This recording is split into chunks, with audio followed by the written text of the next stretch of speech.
welcome back. The annual Lambton Fall Color and Craft Festival returns to Lambton Heritage Museum this Saturday, October 18th and Sunday, October 19th. This is an annual festival fundraiser with this year's proceeds going toward the Canatera Cabin Restoration Project. We have the manager of Lambton County Museums, Gallery and Archives, Lori Webb, with us today to discuss the details of the event. Lori, thank you for being here. Thanks for having me. No problem. So why don't we start with the process of selecting, 79 vendors, I think you were saying, that are going to be at this festival. How do you go about doing that?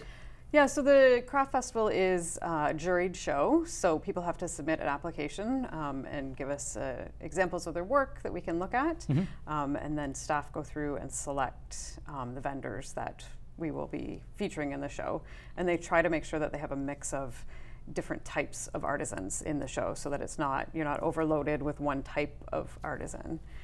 So they try to balance it out that way, and then they look at the type of work that each artisan produces, and then select the vendors that way. Do you get a lot of vendors from all over the county?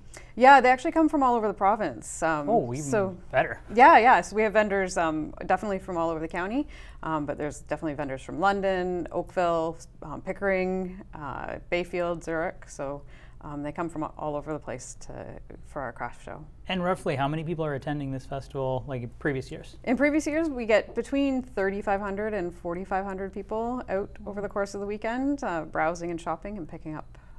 A lot of people start picking up Christmas gifts at this show, so it's usually quite busy, and when the weather's great, we get really good numbers. Okay, sounds good. That's pretty exciting. Let's talk about the fundraising target for the Canatera Cabin Restoration Project. So what is the total budget for the project? Let's start there. Right now we have about $120,000 that we've fundraised through fundraising donations and some grants, and then we're looking for about another $60,000 to finish off that project.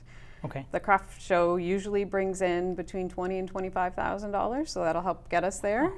And then we're still looking for donations, so people, if they're interested, can go online and donate to help finish off that project for us as well. And last question to wrap it up, can you tell us the on-site layout? Where will the vendors be located, and where will the demonstrations take place? Sure.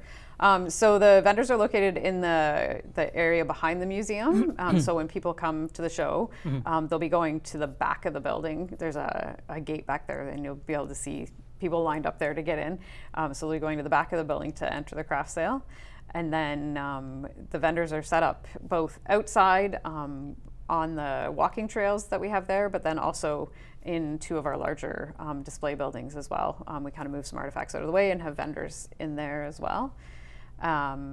And then the demonstrations are kind of scattered throughout. So the sewing and the craft will be in the Rokeby Schoolhouse, our historic schoolhouse. And the timber frame demonstrations, I believe, are out near one of the display buildings outside. Perfect. Well, we wish you all the best of luck with the festival. Thank you. Thank you for coming in to share all that information, and hope you guys have lots of fun. Excellent. Thank you. Thanks for having us.